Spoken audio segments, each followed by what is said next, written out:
예, 부탁드리겠습니다. 하나님 감사합니다. 오늘도 저에게 귀한 한 날을 주셔서 하루를 은혜 가운데 잘 지낼 수 있도록 도와주시고 이 저녁 시간에 우리 김영식 목사님을 통해서 우리가 하나님의 말씀을 또 배우고자 합니다.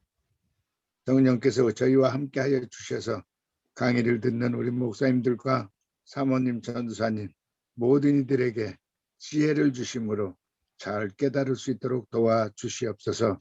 시종을 주님께 맡기오며 감사하고 예수님의 이름으로 기도하였사옵나이다. 아멘. 아멘. 감사합니다. 자, 오늘 그 교재는 48페이지 중간 시대 15가 이제 구약 과제 중에서 이제 마지막 과제입니다. 48페이지 중간 시대라는 말을 하겠습니다. 먼저 이 그 용법 단어 사용부터 조금 정리를 하고 넘어가겠습니다. 보통 이게 구약과 신약 사이에 한 400여 년 정도의 기간을 갖고 잘 이제 다루는 부분인데, 이게 신학적으로는 용어가 조금 다르게 말합니다. 때로는 이때가 성경에 직접적 자료가 없다 그래서, 잘 들으셔야 돼요. 직접적 자료가 없다 그래서 여기를 갖고 비어있다, 공백기라는 말을 써요. 몇 가지 사례입니다. 공백기라도 표현하고, 때로는 이때는 하나님의 역사가 없는 것 같다. 그래서 흑암기 또는 암흑기라고 표현을 합니다. 진공기, 흑암기, 공백기 이런 말들을 많이 써요. 다시 한번요. 중간에 비어있다, 없다 이런 입장에서만 갖고 마치 하나님도 쉬는 것 같다. 그래서 이때를 진공기 또는 암흑기 또는 흑암기 이렇게들 많이 쓰죠.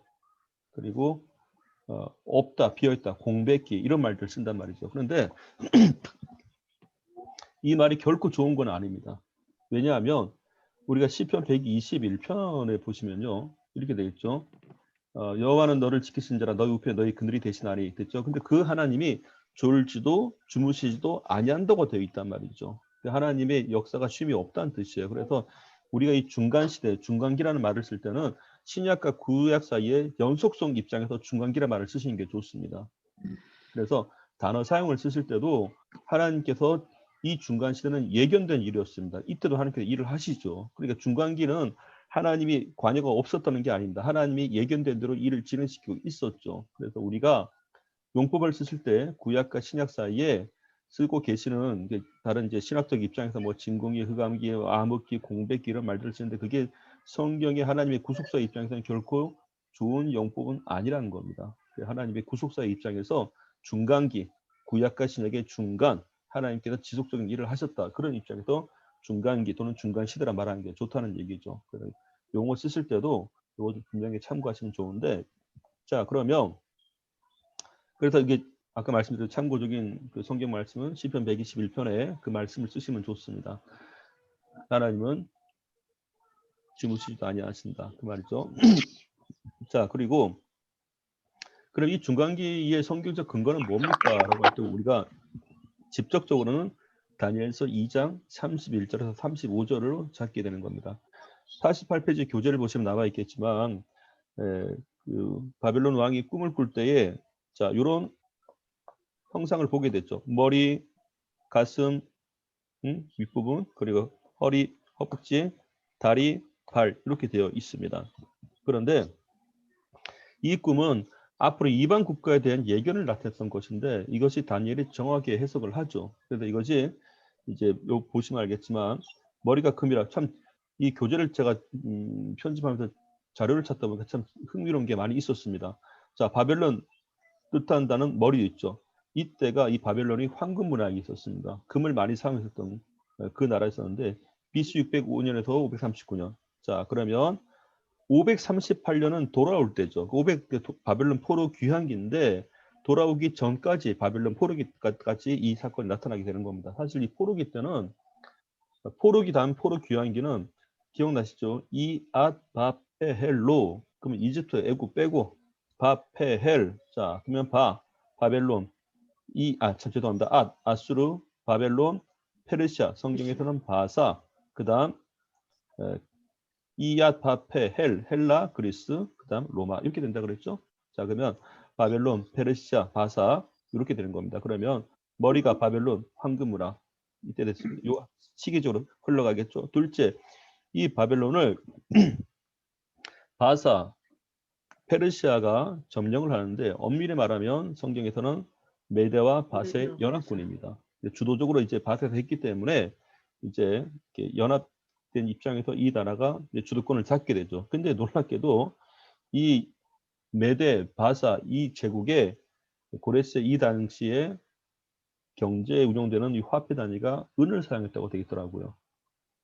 참 놀랍습니다. 그래서 이 흔적을 보니까 페르시아 연합군에서 보니까 고레스 은 화폐 단위를 쓰고 있었다고 나와 있습니다. 자, 그 다음에 이 앗, 바, 페, 자, 그다음 헬라 그리스죠. 헬라 그리스인데 헬라 그리스 알렉산더 대왕 청동 문화가 발달했었다. 똑같습니다. 예견대로. 그리고 종아리, 철, 이제 신약이 되겠죠. 신약이 로마를 얘기하는데 로마가 철기 문화였었습니다. 전쟁에 판도를 바꿔놨죠. 그리고 나서 이 로마가 나중에 놀랍게 발가락이 10개지 않습니까? 5개, 5개? 10개로 나눠집니다. 기가 막힌 얘기예요, 보니까. 자, 이렇게 해서 역사가 흘러가는 건데 바벨론의 느부갓네살 왕이 꿈을 꿀 때 이것을 뭐 아무도 모르죠. 근데 정확하게 다니엘이 꿈 해석을 해주는 겁니다. 자, 이제 48페이지 보겠습니다. 내용을 보시면 구약의 마지막 선지자 말라기와 신약의 첫 예언자 세례 요한의 등장 사이 약 400년 정도 걸친 기간이 소요된다고 되어 있는데 자, 여기 보니까 아까 말씀드렸죠. 침묵기, 공백기, 진공기, 아까 참 제가 침묵기도 추가해야겠네요. 자, 암흑기라고 표현하는데 사실 이런 용어들이 하나님이 쉬고 있다는 것을 암암리에 흔적을 나타낼 수밖에 없죠. 근데 하나님 절대 쉰 게 없다는 얘기입니다. 근데 중간기로 말을 쓰시는 게 좋고 자, 그리고 자, 이것은 하나님께서 특정 지을 만한 성경 재료가 없기 때문에 이런 말들을 썼단 말이죠. 이제까지. 그래서 이건 좀 주의해야 될 사안이고 자, 그러면 밑에 보겠습니다. 하나님께서는 우리에게 약속하신 일들을 계속 진행하고 있었다. 그래서 이런 것들을 일단 반드시 다니엘서가 알아야 될 사안이겠죠. 그리고 이미 1차 포로기 때 BC 605년 바벨론 느부갓네살 왕 꿈에 예표됐었다. 다니엘이 그 꿈을 해석해줬다. 그래서 중간 시대를 다른 말로 하나님의 일하심의 연속성이 있었다. 이렇게 보는 게 좋습니다. 이게 상당히 중요한 게 만약에요. 정말 만약에 하나님께서 중간기 이 시대를 갖고 예를 들어 하나님께서 침묵했다. 일을 안 했다. 이렇게 하면 어떤 현상이 발생할까요? 사람이 힘들다 보면 하나님 또 쉬시겠네. 이렇게 돼버립니다. 그 위험성이 있습니다. 그래서 아까 제가 시편 120편 말씀드렸는데 자 한 번 더 읽어드릴게요. 시편 121편에 보시면 이렇게 돼 있어요. 이스라엘을 지키시는 자는 졸지도 아니하고 주무시도 아니하시리로다. 이렇게 돼 있단 말이에요.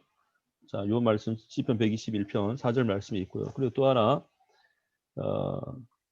예레미야 33장 이거 다 아시는 말씀입니다. 예레미야 33장 2절 3절에 보시면 이렇게 되어 있습니다. 일을 행하시는 여호와 그것을 지어 성취하시는 여호와 그 이름을 여호와라 하는 자가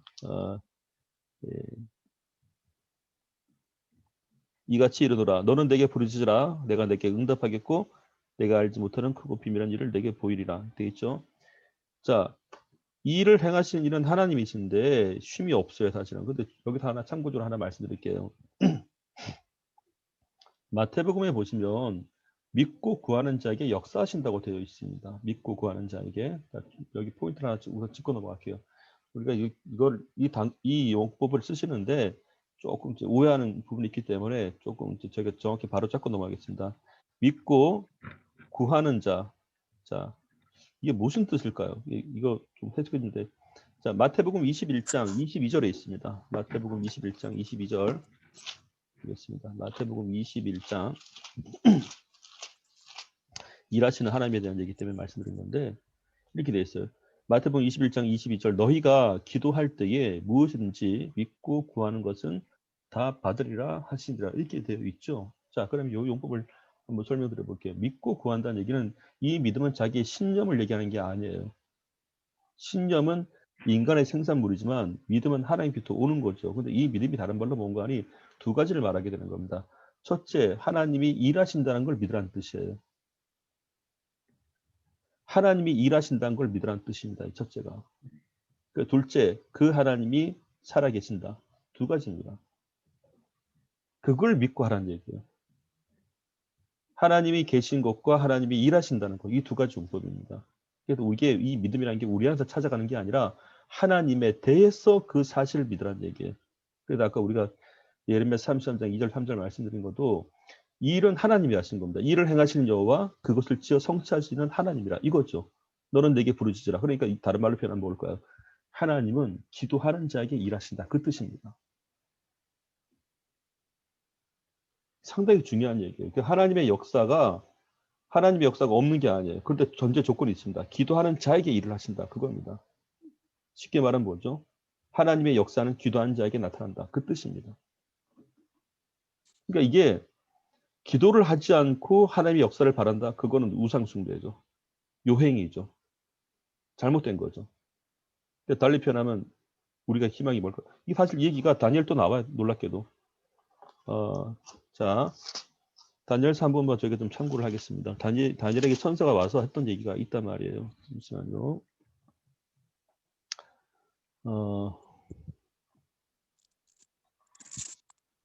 제가 같이 찾으면 좋을 것 같은데 천사가 나타나서 다니엘이 했던 말이 있습니다.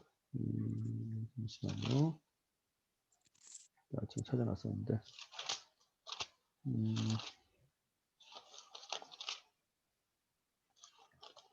얘기가 그거예요. 이게 천사가 와서 다니엘에게 했던 말이 너가 기도하기로 그 결단할 그 즈음에 하나님이 역사가 시작됐다. 이렇게 뉘앙스로 말한단 말이에요. 그겁니다. 그래서 하나님의 역사가 없는 게 아니에요. 분명히 지속이 됩니다. 근데 그 전제 조건에 나타난 게 믿고 구하라 라고 됐을 때 이 믿음이 뭔가 말할 때 하나님의 계심, 하나님의 일하심, 이 하나님의 일하심은 사실 성경에도 두 가지 용법이에요. 하나는 기도는 하나님의 명령이었습니다. 그리고 이 기도할 때 내가 일한다고 약속을 하신 거예요. 그래서 하나님의 말씀에 기도가 포함됐었던 것은 하나님의 명령과 약속이 전제된 얘기였습니다. 그래서 사실 기도는 인간의 선택이 아니에요. 특히 믿는 사람에 있어서는. 기도는 마땅히 해야 될 바며 그러나 기도하면서 믿으라는 얘기는 뭔가 하니 하나님이 일하심을 믿으라 그 얘기인 겁니다. 그러니 우리 그거 있잖아요. 그 사도행전 16장 31절 말씀인가요? 거기 보면 우리 많이 하신 말씀이에요. 사도행전 16장 31절.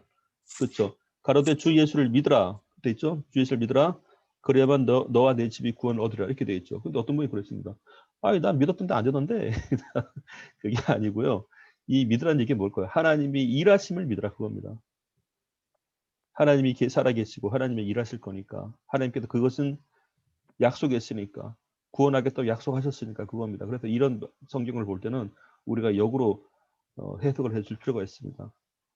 하나님이 나와 내 가정을 반드시 구원하신다. 그걸 믿으라는 얘기입니다. 하나님께서 그걸 원하시니까 그거죠. 이래서 이 성경에서 하나님의 역사하심이라고 전제를 할 때는 우리가 알아서 하시겠지가 절대 아닙니다. 기도가 반드시 전제되는 얘기였었습니다. 그래서 그거예요. 저희가 자주 쓰는 용법이 있는데 믿는 사람이 기도를 하지 않는다라는 얘기는 하나님의 역사하심을 거절하는 선언과 같다라는 표현이에요. 상당히 중요한 얘기입니다. 다시 말씀드릴게요. 기도는 하나님의 역사하심을 요청하는 겁니다. 분명한 거는. 그래서 기도는 인간의 선택이 아니에요. 하나님의 명령이자 일하겠다는 약속이 주어지는 것이죠.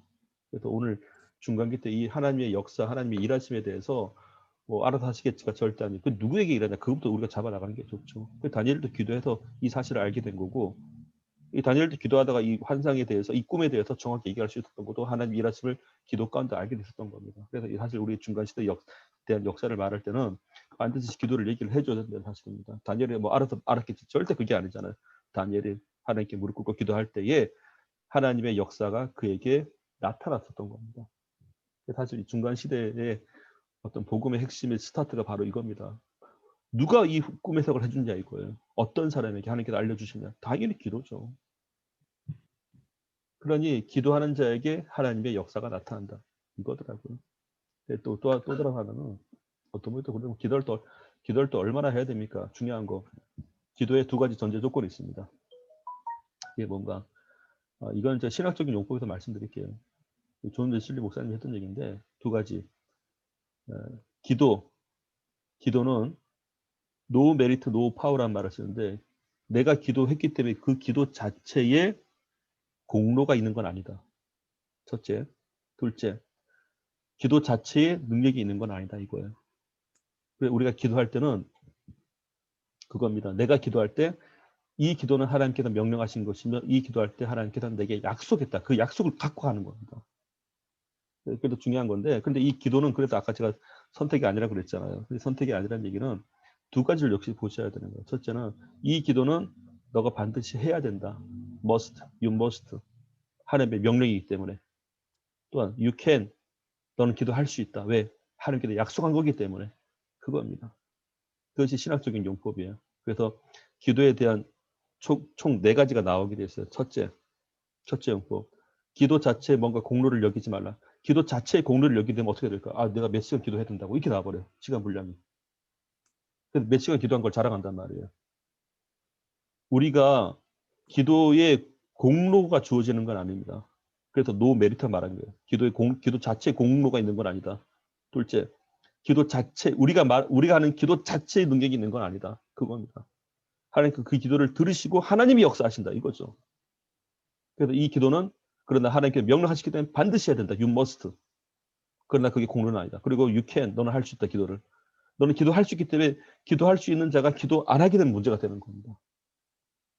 그겁니다. 그래서 이런 걸 갖고 우리가 기도할 때 하나님이 내게 명령하셨다. 하나님이 우리에게 약속하셨다. 그것이 예레미야 33장 2절 3절이에요. 너는 내게 부르짖으라. 그러면 내가 내게 응답하겠다. 내가 있어요. 내가 알지 못하는 크고 비밀한 일을 보이겠다고 되어 있잖아요. 하나님의 역사의 성격인데 네가 알지 못한다는 이게 뭘까? 우리가 생각할 수 있는 범주에 있는 게 아니라 이겁니다. 하나님의 역사는 우리가 알 수 없는 거다. 그거는. 그리고 크고 비밀한 일이 되어 있단 말이에요. 크다는 얘기가 뭐예요? 이거는 원래 이 크다는 얘기는 하나님의 크신 역사는 간단해요. 이거는 하나님밖에 못하는 겁니다. 그래서 권능이라 말하게 되는 거죠. 누구가 다 할 수 있는 걸 하나님이 했다. 그걸 하나님의 권능이라 말하지 않죠. 그래서 하나님의 크신 역사라고 표현하게 되는 겁니다. 그래서 이것은 하나님밖에 못한다. 그리고 우리가 사실 기도할 때 있어요. 기도할 때는 하나님의 반응을 보는 게 아니에요. 하나님의 응답을 만나는 거지. 그래서 하나님의 응답이라 말할 때는 하나님이 내게 답안을 주신다. 그 뜻입니다. 그게 응답이라 말하는 거죠. 하나님이 응해서 너에게 답을 줄게. 응답이에요. 응답.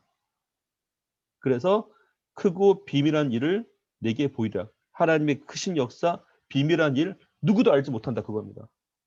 그래서 하나님의 역사는 만나본 사람들이 많이 알 수 있다 그거죠. 그래서 일을 행하신 여호와 그것을 지어 성취하신 여호와 역사라 말하는 겁니다. 중간 시대에 나타났던 거 하나님의 역사가 지금도 쉬지 않고 있다라는. 그래서 우리가 중간 시대의 것을 자세히 보면 하나님이 예정하신 대로 다 일을 행하셨구나. 다니엘의 기도가 있었구나. 이런 것을 우리가 메시지를 딱 캐치해낼 때 그 하나님이 오늘 우리 하나님이라는 얘기죠. 그래서 오늘 중간 시대 핵심적인 복음이 그거예요. 기도하는 자에게 희망이 있다 그겁니다. 핵심이 그겁니다. 기도한 자에게 반드시 하나님은 답안을 주신다. 사실 이런 걸 볼 때 있어. 이게 어떤 목사님이 은혜를 받으셨는데 그에게 열왕기에 보시면 엘리야 한 사람하고 바알 제사장 아스라 제사장들하고 붙었는데 이럴 때 752죠. 근데 이겼단 말이에요. 분명하게. 그럼 다 끝날 줄 알았습니다. 그런데 이 양반들은 안 바뀌어요. 오히려 이세벨이라는 여자가 자기를 죽이겠다 그러니까 엘리야가 낙심을 하죠. 이 나라 멀쩡한 인간이 자기밖에 없는 줄 알았는데 나마저도 안 되니까 그때 막 죽고 싶었고 로덴나무 아래 가잖아요. 죽고 싶다고 그런 심정을 토로할 때 하나님께서 나타나셨고 하신 말씀이죠. 엘리야야, 내가 알지 못하는 우리말로 번역하면 거예요. 바알에게 무릎을 꿇지 않은 자가 내가 7천을 예비해놨다. 그렇게 말씀하시죠. 다른 말로 뭘까요, 그게? 너는 너 혼자만 있어도 될 줄 알았었는데 너에게는 내가 모르는 7,000가지 이상의 방법이 있다. 그 뜻이란 말입니다. 이게 우리가 참 그래요. 정말 기도하다 보면 생각지도 않았던 답들이 해결돼요. 사실 우리 믿는 사람들은 오늘 이 중간 시도도 중요한 얘기지만 믿는 사람의 해답은 기도밖에 없습니다. 사실은. 이게 중요한 거예요. 기도할 때 하나님 일하신다. 중요한 얘기예요, 사실은 이게. 우리가 공부하는 것도 사실 간단하죠. 복음을 만나려고 기도하는 거 아니에요, 사실은. 중간 시대 오늘 복음의 메시지가 그겁니다. 기도할 때 하나님이 일하신다. 그겁니다. 어떤 분이 그러시더라고요. 저도 은혜 받은 게 하나 있었는데 이분이 여자 집사님인지 권사님인지 간증을 하시는 거예요. 간증 내용이 잘 기억이 안 나는데 이분이 끝에 가서 하는 말이 있더라고요. 그러니까 뭐 살다 보니 힘든 분도 많이 계셨는데 이분이 끝에 가서 딱 한마디 하신 게 뭔가 아니에요. 여러분 그래도 기도는 할 수 있지 않습니까? 그러더라고요. 내가 다 잃어버린다 하더라도 기도는 할 수 있지 않냐, 할 수 있지 않겠냐 그러더라고요.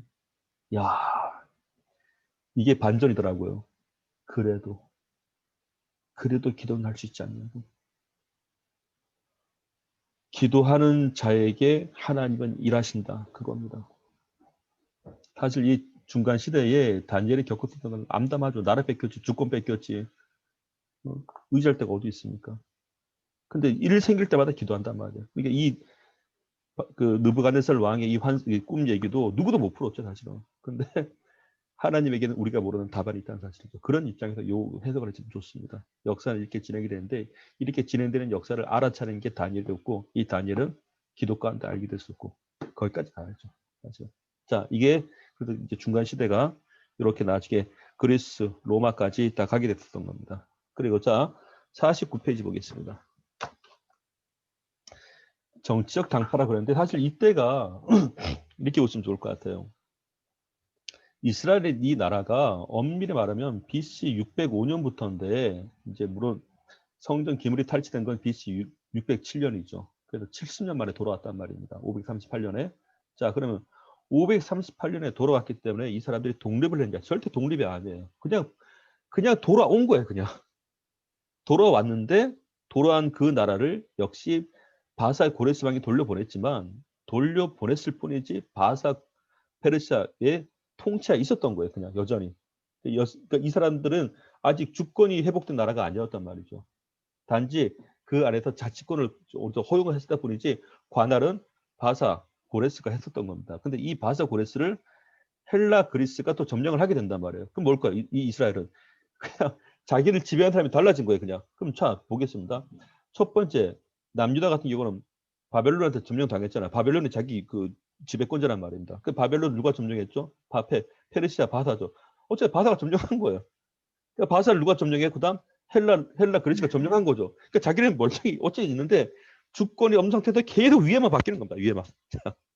바벨론, 바사, 그다음 헬라를 누가 또 점령합니까? 로마죠. 그러니까 자기는 멀쩡히 가만히 있고 계속 윗대가리 죄송합니다. 그냥 윗대가리란다. 죄송합니다. 위가 바뀝니다. 위가 계속. 이 사람들은 뭘까요? 이게 605년부터 하다부터 그 중간 시대 거치면서 예수님 오기까지 엄밀히 말하자면 그건 600년 이상을 주권을 잃어버린다는 거예요. 그러니까 이 사람들의 머릿속에 뭐가 있을까요? 다윗의 나라가 회복되기를 원했습니다. 가장 이상적인 나라. 그래서 지금도 이스라엘의 국기를 보면 다윗의 별이죠. 가장 평안할 때 그때가. 그래서 예수님이 나귀 새끼 타고 예루살렘 입성할 때 사람들이 난리가 난 거예요. 야, 드디어 우리 주권을 회복한다 이거. 그런 분위기가 노래 부른 거예요, 사실은. 예수님이 다윗의 후손이라 호산나 다윗의 그래서 그 말끝마다 호산나 다윗의 자손이요, 호산나 다윗의 자손이요. 그 말에 뭐가 있을까요? 우리나라 주권 회복된다 이거예요, 그냥. 얼마나 좋았겠습니까? 예수님 나타나면 5병이요 끝내주죠, 7병이요 끝내주죠. 경제권 회복되잖아요, 사실은. 병든지 아픈지 다 고쳐버리죠. 세상에 그만한 왕이 어디 있습니까? 나이도 30대요. 끝내주지 않습니까? 30대에 딱 등장한 겁니다. 못하는 게 없어, 못하는 게. 나라가 회복될 줄 알았죠.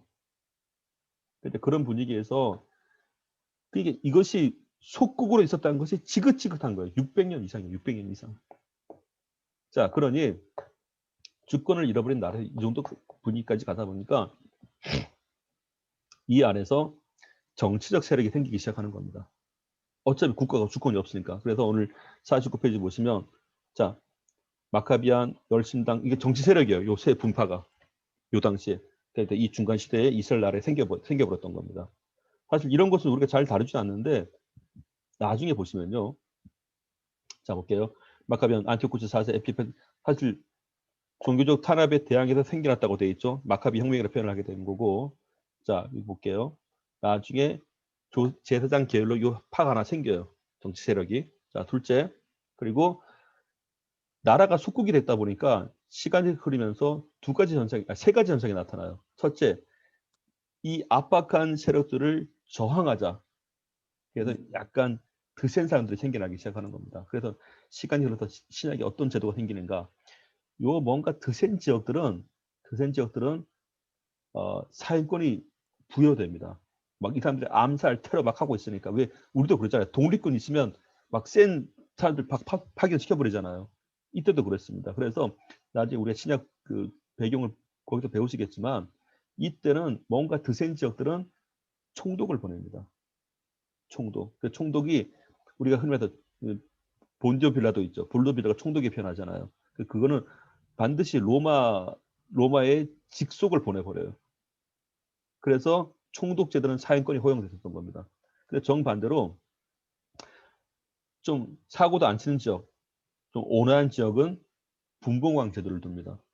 그 분봉왕이란 게 사행권이 없어요. 그 사람들은. 분봉왕 제도의 대표적인 사람이 헤롯이었습니다. 이 분봉왕은 돈을 주면 살 수 있었습니다. 그래서 엄밀히 말하면 헤롯 왕이라는 게 우리 신약에 넘어가서 헤롯 왕은 헤롯 땅이라 표현. 이 헤롯은 아람 사람인데 돈 주고 그 왕권을 산 거예요. 그 로마 입장에서는 돈 주고 판 거죠. 이 사람한테. 자, 그러니까 헤롯이 돈이 많고 세력이 생기니까 당연히 헤롯에게 붙는 사람이 생기겠죠. 이스라엘 내에서도. 그겁니다.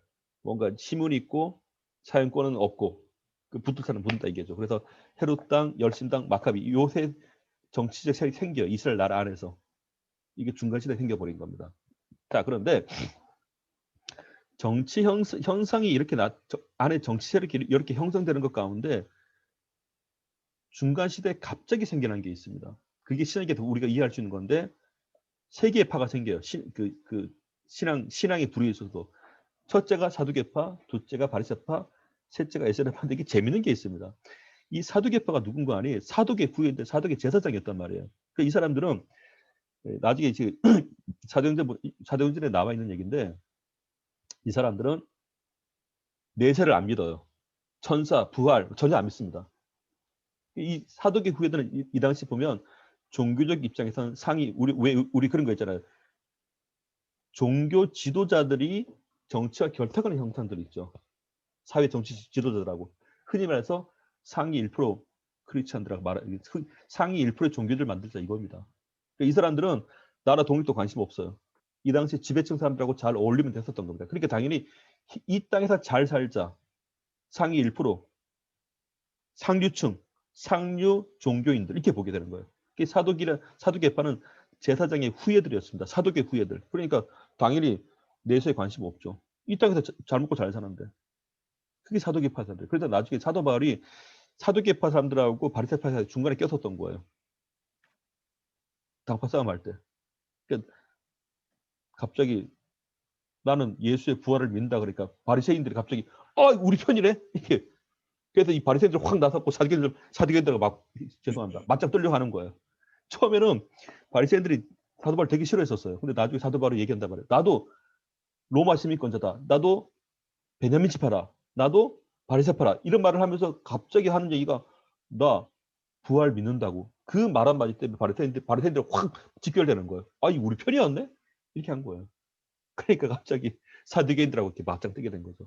그 배경이 있습니다. 그런데 중요한 건, 자, 그러면 이 사두개파 사람들은 그 당시에 집권자들, 이제 중간기 넘어가서 로마 다가올 때였습니다. 그때에 당연히 그 사회에서 잘 먹고 잘 살려면 지배층이 이제 로마랑 결탁이 돼야겠죠. 그래서 친로마파가 돼버린 겁니다.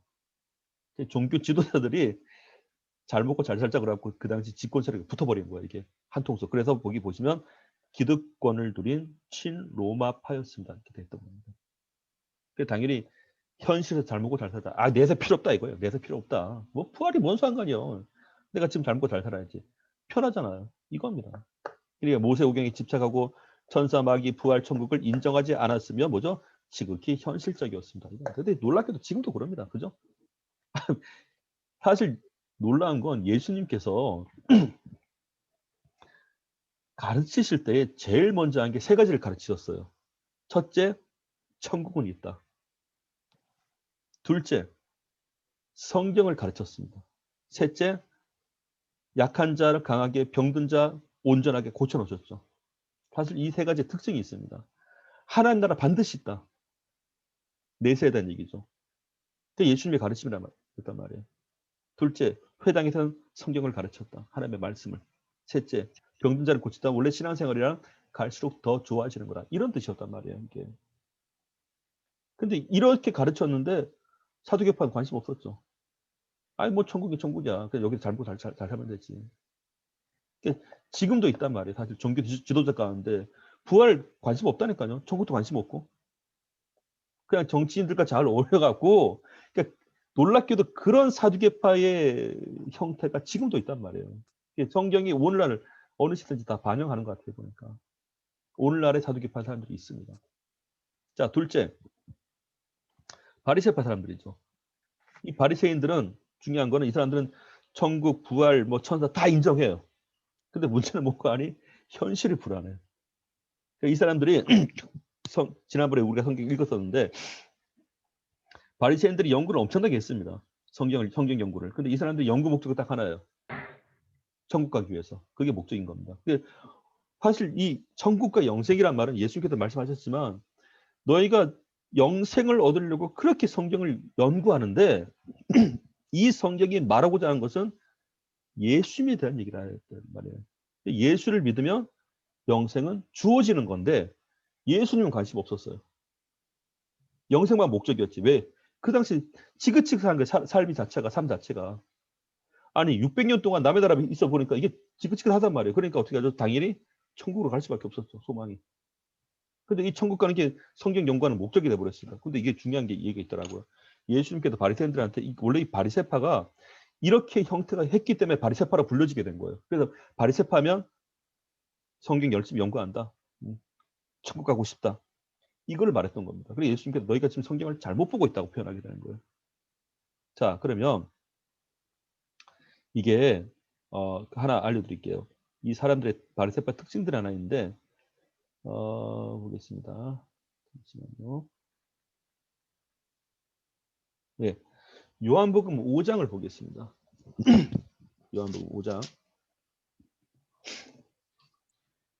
아 이거 참 바리새인들에 대한 재밌는 얘기가 나와 있습니다.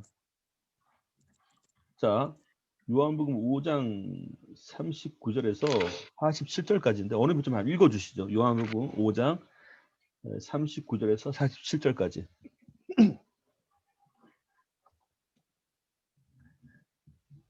너희가 성경에서 영생을 얻은 줄 생각하고 성경을 연구하거니와 이 성경이 곧 내게 대하여 증언하는 것이니라. 그러나 너희가 영생을 얻기 위하여 내게 오기를 원하지 아니하는도다. 나는 사람에게서 영광을 취하지 아니하도다. 다만 하나님을 사랑하는 것이 너희 속에 없음을 알았노라. 나는 내 아버지의 이름으로 왔음에 너희가 영접하지 아니하나 만일 다른 사람이 자기 이름으로 오면 영접하리라. 너희가 서로 영광을 취하고 유일하신 하나님께로부터 오는 영광은 구하지 아니하니 어찌 나를 믿을 수 있느냐. 내가 너희를 아버지께 고발할까 생각하지 말라. 너희를 고발하는 이가 있으니 곧 너희가 바라는 자 모세니라. 모세를 믿었더라면 또 나를 믿었으리니 이는 그가 내게 대하여 기록하였습니다. 그러나 그의 글도 믿지 아니하거든 어찌 내 말을 믿겠느냐 하시니라. 아멘. 자, 그렇죠. 예수님께서 직접 하신 말씀인데 첫째는 뭐죠? 이 사람들이 바리새인들이 성경을 잘못 보고 있다는 뜻이에요. 성경은 예수님에 대한 얘기를 이 당시 성경이 뭘까요? 구약이죠. 이 당시 성경이라는 게 그죠? 그럼 구약이 말하고자 하는 것은 뭐죠? 예수님에 대한 얘기예요. 사실은 모세도 예수님에 대한 얘기를 나타냈던 것이고 그런데 이 사람들 그게 안 되는 거예요. 목적이 따로 있었으니까. 그런데 왜 이런 현상이 나타나는가라고 세밀하게 나타난 게 있었습니다. 뭔가 이 근본적인 원인은 뭔가? 첫째, 보세요. 첫째, 42절에 다만 하나님을 사랑하는 것이 너에게 없음을 알았다. 그겁니다. 원인이. 그러니까 진짜 하나님을 사랑하면 하나님께서 뭘 말씀하시는지 보게 될 거란 뜻이에요. 그러니까 이게 똑같아요. 예수님에게 관심이 없다는 얘기는 지금 하나님께서 뭘 갖고 구원하는지를 관심 없다는 뜻이에요. 자기들의 목적밖에 없었으니까. 지금도 똑같죠. 간혹 가다가 우리가 쓸 때 지금도 바리새파 사람들이 있습니다. 성령을 띈 사람들이. 어떤지 아세요? 교회에서 되게 열심히 해요. 교회에서 되게 열심히 하는데 현실은 별로 안 좋아합니다. 그래서 그분들이 자주 쓰는 말이 있어요. 아유, 빨리 이 지긋지긋한 세상 떠나고 빨리 천국 가지. 있죠, 그런 분들. 있다니까요. 그게 바리새인들의 막 현실은 싫어, 지겨워, 살기 싫어, 빨리 천국 갈래 한단 말이에요. 빨리 천국 갈래. 근데 이 사람들이 신앙생활이 고달. 똑같아요. 그러니까 이 당시에 바리새인들이 현실이 싫었단 말이에요. 이게 지긋지긋했기 때문에. 그래서 아유, 야 빨리 죽어 천국 갈래, 빨리 죽어 천국 갈래. 그게 아니죠. 바로 이게 근본적인 원인. 첫째는 하나님을 사랑하지 않기 때문에 이런 현상이 나타난 거다. 첫째, 성경을 잘못 보고 있다는 얘기죠. 둘째, 특징이 뭔가? 자기들끼리는 서로 잘한다고 칭찬하는 거야. 너희가 서로 영광을 취하고 있다. 서로 잘했대. 그게 맞다고. 사실 이 얘기가 로마서에도 있습니다. 하나님의 정하심을 알고도 자기들만 행할 뿐 아니라 자기들처럼 행한 자를 옳다고 생각하는 거예요. 먼저 신앙의 기준이 자기가 기준되는 겁니다. 신앙의 기준이. 두 번째 문제, 서로 영광을 취한다. 자, 셋째, 근본적인 문제가 있었죠. 서로 영광을 취하되 유일하게 오는 하나님부터 온 영광을 너희가 구하지 아니하고 있다. 그겁니다. 원래 이 영광이라는 뜻이 이게 조도 룩스를 말하는 게 아니잖아요. 원래 이 영광이라는 게 하나님의 영원한 빛, 하나님의 영원한 빛이 뭔가 그러면 영원한 빛이라는 게 하나님이 뜻한 바대로 우리가 믿게 된 거예요. 이 믿음도 하나님 뜻한 바대로 우리가 믿게 해달라고 구하게 되는 게 기도입니다. 엄밀히 말하자면. 그러니까 기준이 하나님이었던 거예요. 사실 이게 창세기에 보시면 이렇게 되어 있죠. 태초에 뭐죠? 창세기 1장 1절. 하나님이 천지를 그렇죠. 창조하셨다. 그 다음 2절. 하나님이 가라사대 빛이 있으라 하심에 빛이 있었고 그 빛이 하나님 보시기에 좋았더라 되어 있죠. 뭐죠? 말씀의 대로 되는 거를 하나님께서 좋아하시는 거죠. 원래 이 영광이라 말하는 게 하나님의 뜻이 이루어지는 걸 갖고 영광이라 표현하게 되는 겁니다. 그래서 요한복음 15장에도 내 아버지는 농부요, 나는 포도나무요, 너희는 내 가지라 되어 있잖아요. 그래서 너희가 내 안에 내가 저 안에 있으면 이 사람은 과실을 많이 맺는다는 데 있죠. 과실을 많이 맺어서 내 아버지께 영광을 돌리게 하라고 되어 있죠. 그 성경에도. 그러니까 하나님의 뜻은 우리가 예수님 안에 있어서 많은 결과를 내는 거예요. 근데 이것은 하나님의 뜻이었기 때문에. 그래서 이걸 다른 말로 이 과실을 이렇게 주님 안에 있어서 과실을 많이 맺었을 때 내 아버지께 영광을 돌리게 한다고 되어 있단 말입니다. 그게 하나님의 뜻이었으니까. 그러니까 우리의 믿음 생활도 우리가 기준 아니에요. 우리가 하나님의 뜻에 따라 믿고 살아가는 것이 하나님께 영광된다고 표현하게 되는 겁니다. 그래서 우리가 유일하게 하나님부터 오는 영광을 구해야 된다고 되어 있단 말이에요. 그게 다른 말로 표현하면 우리가 이 말을 잘 쓰는 게 뭔가 아니 주기도문이에요. 사실은 아버지의 뜻이 한 줄 이룬 것처럼 이 땅 가도 우리의 뜻이 하나님의 뜻이 이루어지이다. 그겁니다. 하나님의 뜻대로 될 때 하나님께 영광 받을 수 있다. 이게 표현한단 말이죠. 그러니까 우리가 이 성경에서 유일하게 하나님부터 온 영광을 너희가 구하지 않고 있다. 그러니 어찌 나를 믿을 수 있냐. 그렇게 표현하게 되는 겁니다. 그 얘기였어요. 결국은 이 바리새파 사람들은 자기 중심적으로만 신앙생활을 해왔던 겁니다. 목적이 다른 데 있었어. 하나님의 뜻과 전혀 상관없이. 그래서 바리새인들이 있는데 현대판 바리새인들이 있다는 뜻입니다. 오늘날에도. 자, 그러면 정리해 볼게요. 사두개파. 상위 1%의 믿는 사람들 만들자. 내 부활 천국 관심 없고 현실만 관심 있자. 둘째, 바리새인들 현실 지긋지긋하니까 빨리 천국 가자. 이렇게 되는 거. 별로 좋은 게 아니죠. 셋째, SNF가 있었습니다. 이 SNF는 뭔가 아니 이거예요. 아우 천국도 싫고 현실도 싫어. 그냥 우리끼리 살래. 이거예요. 관여하지 마라 이거예요. 근데 놀랍게도 지금도 그러고 있다니까요. 교회가 집단 이주의주의가 되면 어떻게 하죠? 불법을 행하죠. 불법을 행하는데 막 누가 막 규탄하고 지탄하면 뭐라 그러죠? 우리끼리 하자한테 뭔 상관이야? 이게 SNF예요. 우리가 조차도 니들이 뭔 상관이야? 그럼 뭐가 될까요? 세상에 빛과 소금 하지 말아야지. 그거예요. 그래서 이 SNF의 특징이 뭔가 하니 극단주의인 경건주의자, 좋게 말하면 그거예요. 자기들끼리 생활하자 이겁니다. 사실 이런 것이 현대판 나와 있습니다. 실질적으로 어떤 것인가 하니 프랑스의 떼지 공동체 있죠. 예, 우리끼리 살자 이거예요. 그리고 미국의 아미시 공동체, 이스라엘의 키부츠, 각 나라마다 조금씩 있습니다. 그런 형태들이. 그러니까 이 사람들 특징이 뭐죠? 사회랑 상관없어요. 우리끼만 우리 안에서는 잘 살자. 흔적이 나타나 있습니다. 근데 이것이 공동체적 입장이에요.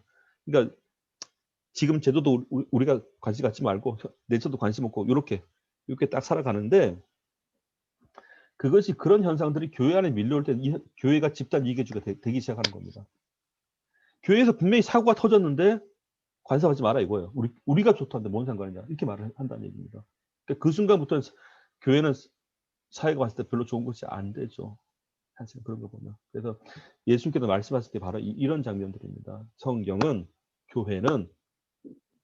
교회는 만물을 충만케 한 자의 충만이라 되어 있고, 성경은 예수님을 만나기 위한 것이고, 그렇게 봐야 되죠. 그래서 이런 것들이 사실 종교적 당파들이라는 게 사두개파, 바리새파, 에스라파가 나중에 중간기를 거치면 생기는 거, 이 원인이 딴 데 있었던 게 아니에요. 엄밀히 말하자면 하도 지긋지긋하니까,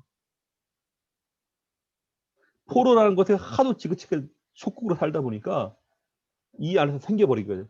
친로마 아니면 뭐 반란 세력 아니면 현실을 도피하거나 그렇게 된 거죠. 그래서 나타나는 게 이 세 가지인데, 신약에 나타나는 이 현상들이 사두개인, 바리새 막 등장하죠. 그 흔적들이었었습니다.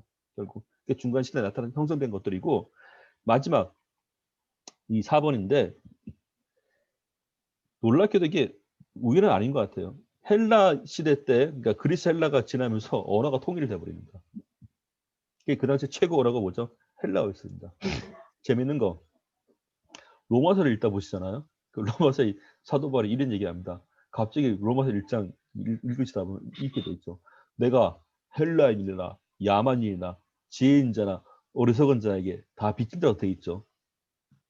근데 그 성경이 되게 재밌습니다. 사실은 뭔가하니 그 당시에 인종 분류의 표준이에요. 헬라인 아니면 무조건 야만이죠. 되게 간단하지 않습니까? 근데 헬라인이요? 물론 헬라파 사람들, 헬라 귀한 사람도 있단 말이에요. 사실은 이게 헬라 그 당시에 어떻게 보면 약간 엘리트 계열 그런 건데, 헬라인 아니면 다 야만인.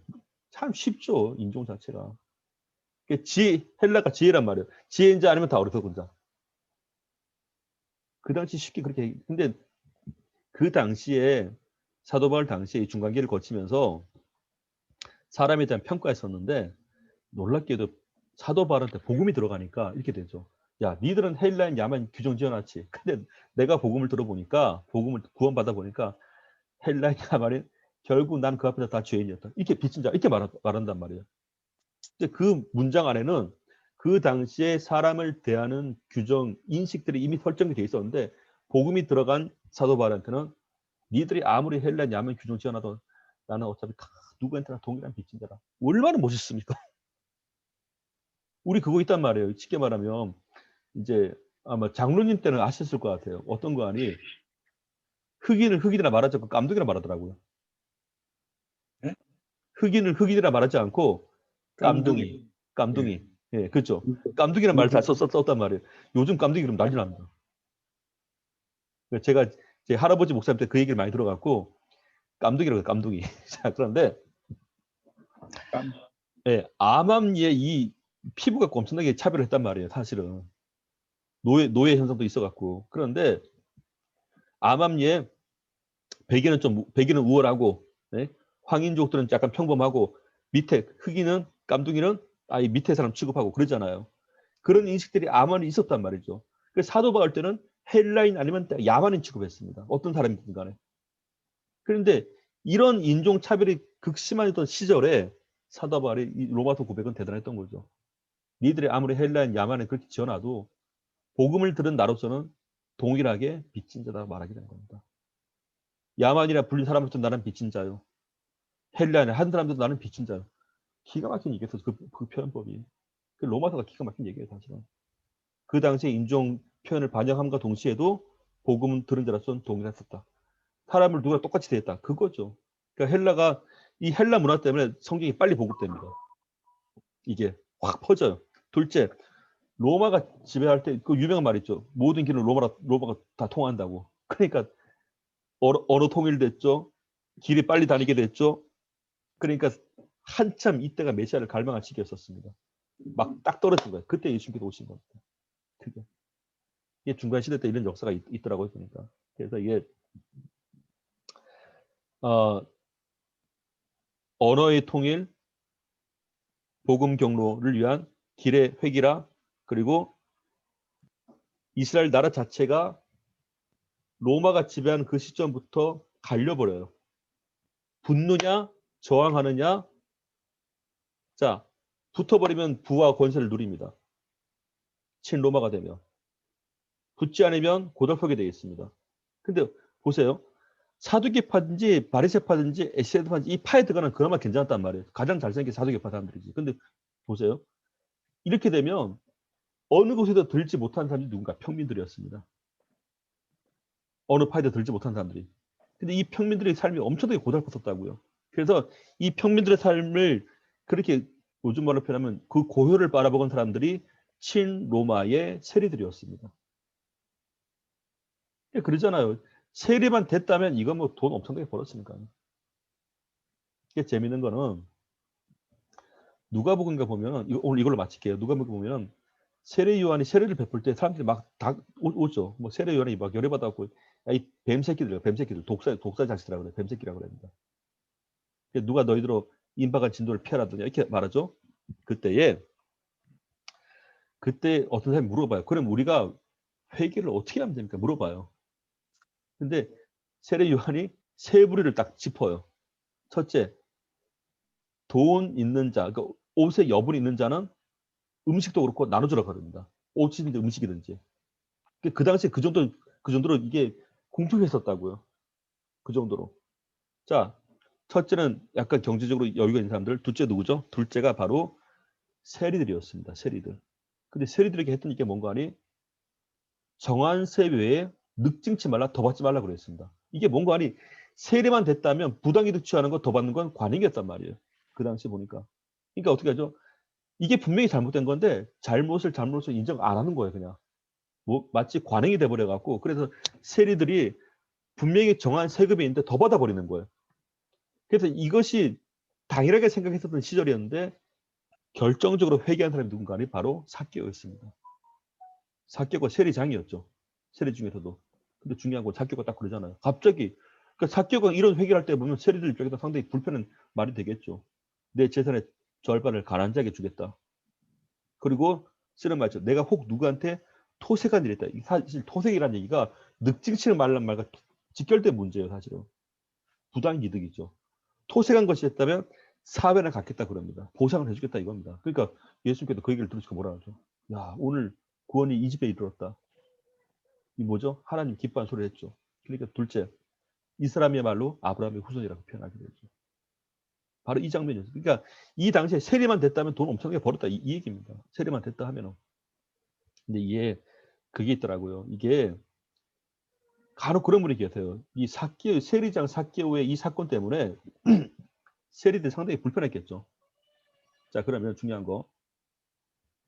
어떤 분이 그러시더라고요. 아, 그래도 삭개오는 절반은 건졌는데 그러시더라고요. 어떤 분이. 근데 삭개오가 절반을 건진 게 아니고 잘 보세요. 이 용법을. 내 재산의 절반은 이미 나가는 거죠. 그죠? 재산의 절반은 가는 자에게 주겠다. 그리고 그 나머지 절반의 용도는 빚진 자, 토색한 자에게 갖겠다. 그 뜻이잖아요. 그건 뭐죠? 100%예요, 100%.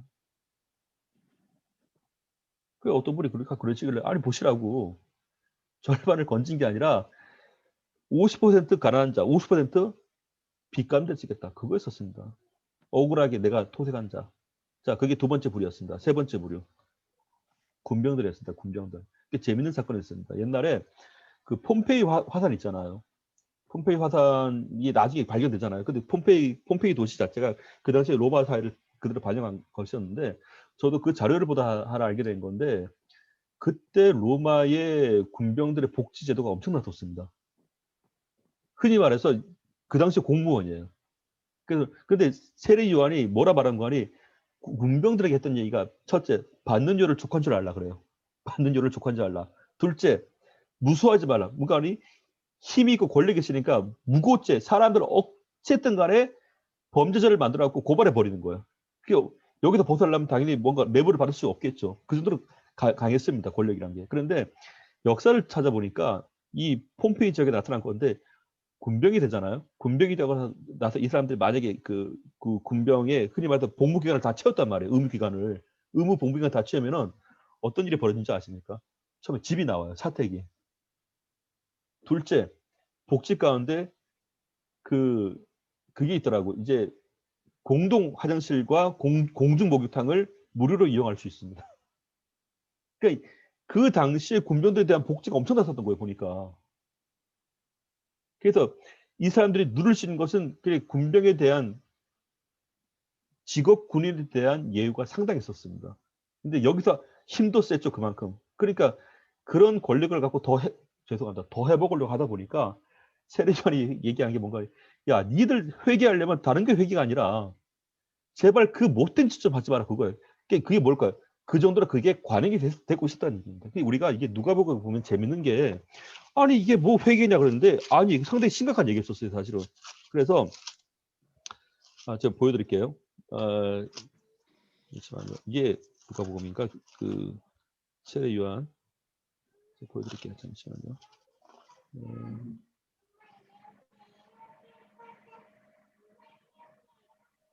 잠깐만요. 여기 있다. 읽어드릴게요. 누가복음 3장 이게 10절부터 나와요. 그 얘기가. 재밌습니다.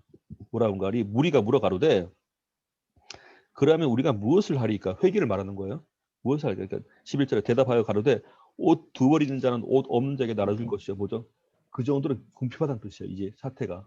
여기저기 못 붙으니까 심지어 옷까지도 이제 제대로 공급을 못 받고 있다. 그 뜻이잖아요.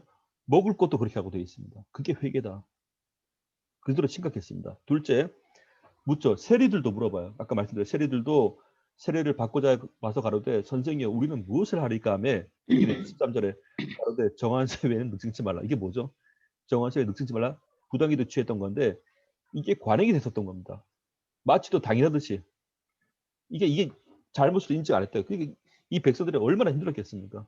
셋째, 14절 군병들도 그게 최대 등장이 군병이에요. 군병들도 물어 가로되 우리는 무엇을 하리까 하며 뭐라죠? 가로되 사람에게 강포하지 말라. 함부로 대하지 말라 이거예요. 둘째, 무수하지 말라. 이게 원래 이 무수란 말이 없는 죄를 지어서 고발시키는 겁니다. 억울하게 만들. 그러니까 당연히 이 정도 권력이면 뭘까요? 이 정도 권력이면 잘 볼 수밖에 없겠죠. 설설 기는 거고. 그래서 셋째 뭐죠? 받는 요를 축환절라. 이 받는 요가 그거예요. 복지예요, 복지. 그때까지만 잘 있으면. 그러니까 기고만장했었던 거죠. 그러니까 놀랍게도 이 세리와 군병들 같은 경우는 엄청나게 사람들 괴롭혔던 겁니다. 이게 그런 분위기에서 세리장이었던 삭개과 회개하는 이건 난리 날 일이었었죠. 예수님께서 보시기에 기가 막혔던 일입니다. 야, 세리장, 네가 회개를 해 그렇게? 진짜 넌 구원받은 자라. 왜? 그 정도로 관행이 됐었기 때문에 그렇습니다. 이 정도로 사람들이 힘들게 살았던 거예요. 그러니까 당연히 뭘까요? 메시아를 갈망할 수밖에 없었죠. 메시아를 갈망하는 것의 최고조까지 이르게 된 거예요. 살기가 너무 힘드니까. 주여 언제 오시나니까 이거죠. 자, 메시아에 대한 갈망이 최고조죠. 언어는 헬라로 통일되죠. 길은 다 통했죠. 하나님의 계획이었죠. 완전히. 그때 예수님께서 오셨던 겁니다.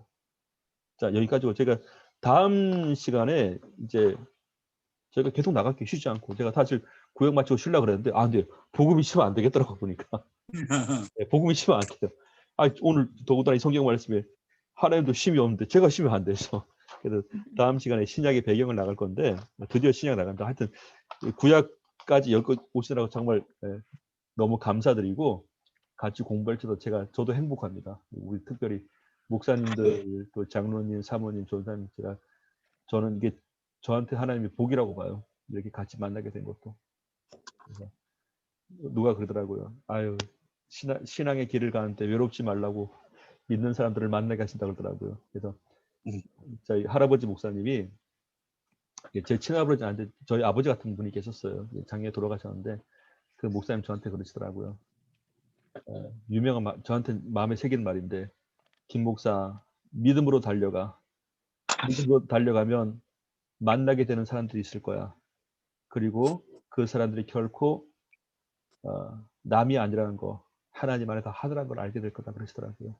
제가 그 말씀을 늘 마음에 두고 있는데 제가 오늘 이렇게 공부를 하면서 많이 느낍니다. 믿음으로 달려와 보니까 이렇게 귀한 분들을 만나게 되고 제가 너무 감사합니다. 정말 감사합니다. 자, 오늘 이제 우리 서민석 목사님께서 이제 목사님으로서 저희 좀 축복기도 해주시고 구약을 잘 마무리했으니까 예, 축복기도를 좀 부탁드리겠습니다. 우리 예, 모두 축복해 주세요. 하나님 감사합니다. 또 목회자로, 또 사모로, 또 우리 또 전사님으로, 또 하나님께서 불러주시고, 또 장로님으로 또 불러주셔서 하나님 앞에 신앙생활하며 또 하나님 알고 또 나아가게 해주심을 감사를 드립니다.